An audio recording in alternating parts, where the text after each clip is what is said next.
somewhere in the corridors of the European Patent Office, a decision is made. A machine invents, a claim is denied, a legal argument vanishes into a footnote. But was it obvious? Was it technical? And most importantly, was it fair?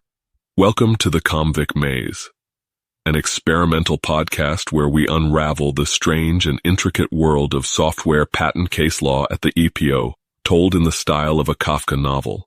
Each episode dissects a real case, breaking down the legal reasoning, the impact on innovation, and the silent forces shaping the future of software patentability. And now, let's turn to today's case. Prepare to enter the maze. The judgment of the refractory walls. The problem, an obsolescent enigma.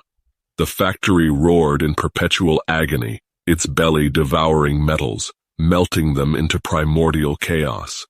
At the heart of this relentless transformation stood the refractory linings of the smelting vessels, their duty noble yet thankless, to withstand the crucible's fury.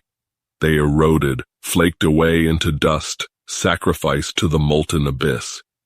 Engineers pondered, could the wear of these refractory linings be foretold, preempted, controlled? For years they relied on intuition, manual inspections, and post-mortem assessments of used vessels, but uncertainty ruled. The collapse of a lining could spell disaster, a shutdown, a spill, a catastrophe. A method was needed, an oracle to divine the future of the furnace walls. The solution? The machine's verdict. Into this arena stepped Refractory Intellectual Property GmbH and Kummer KG, bearing an invention of algorithmic prophecy. Their patent application EP 2789960 promised an automated method for determining the condition of a metallurgical smelting vessel's refractory lining. It proposed a system of data gathering, tracking the vessel's materials, wall thickness, exposure to heat, slag composition, operational temperatures, and usage cycles. These variables would be harvested, compiled into a computational model, and subjected to a regression analysis. From this, the machine would learn. It would adapt, refine its understanding, and calculate the wear of the refractory lining. No longer would the walls crumble unpredictably. Now they would reveal their decay in the cold certainty of numbers. The first refusal, a machine that cannot be built.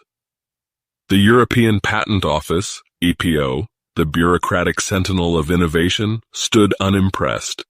On July 29, 2021, the opposition division rendered its judgment. The invention was inadmissible. Article 83 EPC demanded that an invention be disclosed in such a way that a person skilled in the art could execute it. This, they declared, the applicant had failed to do. The patent provides no concrete model, no executable formula, they reasoned. It describes data collection and machine learning in the abstract, but where is the model? Where is the training data? How is the regression analysis configured? The skilled person is left adrift, burdened with the task of constructing the very thing the patent claims to have invented. The patent, thus, was revoked. The ruling had been given. The invention had been sentenced to oblivion. The appeal. A desperate plea for redemption, refusing defeat. Refractory Intellectual Property GmbH and Co.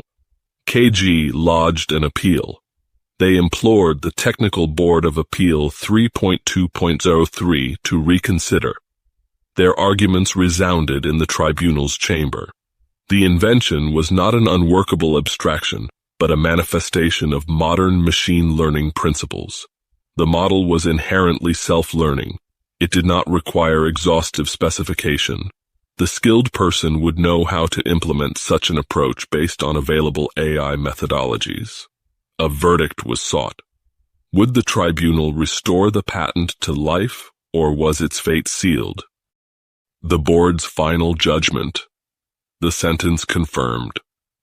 The Board of Appeal on July 23, 2024, delivered its final ruling. The patent, it declared, could not stand.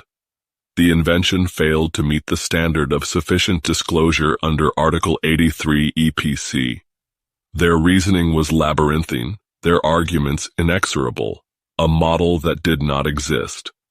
The patent spoke of a computational model, but failed to define its architecture, let alone provide a working example. Regression without direction.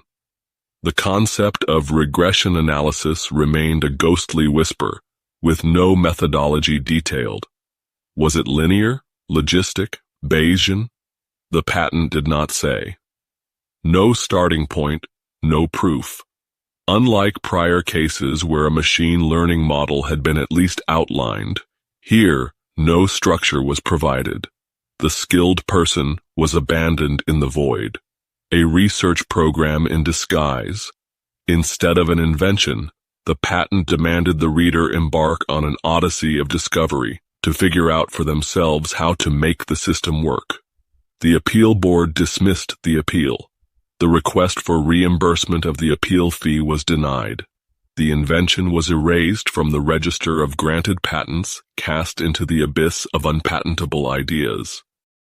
The lesson: future navigations through bureaucratic darkness. The judgment, though damning, was instructive. Future applicants were left with a warning and a map to avoid similar doom. Do not describe a machine that learns. Describe how it learns.